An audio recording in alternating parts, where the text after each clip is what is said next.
अगर कोई आदमी भूखा है और उसको जरूरत, हजरत तवज्जो चाहता हूं, कोई आदमी भूखा उससे रहा नहीं गया, वो हाथ फैला के तुमसे खाना मांग लेता, जाओ मदीने वाले आका से पूछो कि वहां पर तरीका क्या,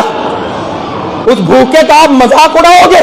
तो याद रखना अल्लाह की लाठी में आवाज नहीं होती है, फतवे वहां नहीं चलते जहां भूख लगी होती है, याद रखना। हमारे नबी ने फरमाया कि जब तुम्हारे पास सबसे पहले कोई काफर भी चल के आए तो पहले उसका पेट भरो, क्योंकि फतवों से पेट नहीं भरता है, पेट रोटी से भरता है। नहीं समझे होगे ना तो मैं समझाना भी नहीं चाहता, लेकिन जितना बताना चाहता हूं उतना समझ जाओ आप। मेरे नबी ने फरमाया कि जब तुम्हारे पास सबसे पहले अब्दुल्ला बिन सलाम यहूदियों के आलिम है,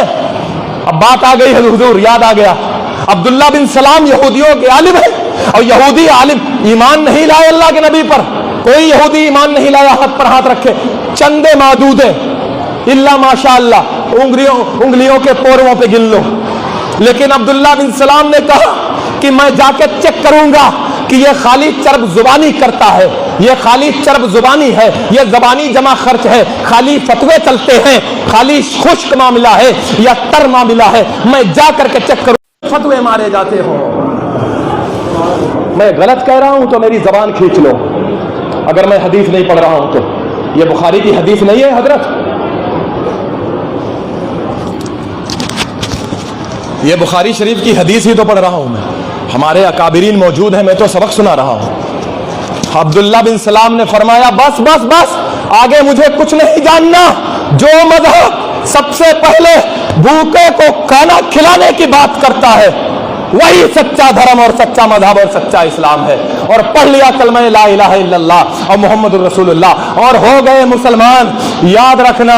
इज्जत और जिल्लत अल्लाह के हाथ में है, वो जब चाहे जिसे चाहे नवाज दे और जब चाहे जिससे चाहे छीन ले। फरमाया अल्लाह के नबी ने फरमाया कि किसी फकीर को, किसी तंग दस्त को, किसी गरीब को, किसी मुहताज को मायूस होने की जरूरत नहीं है, मायूस बिल्कुल नहीं होना। और किसी अमीर को, किसी कबीर को, किसी रईस को, किसी दौलतमंद को मगरूर होने की जरूरत बिल्कुल नहीं है, क्योंकि देने वाला भी अल्लाह है और लेने वाला भी अल्लाह है। वो अल्लाह कारून को इतना बड़ा खजाना देकर और उसकी चाबियां 40 गधों पर लादी जाएं, इतना सब कुछ दे सकता है, उसके बाद उसी खजाने को फिर वही अल्लाह कारून समेत जमीन में धंसा भी सकता है।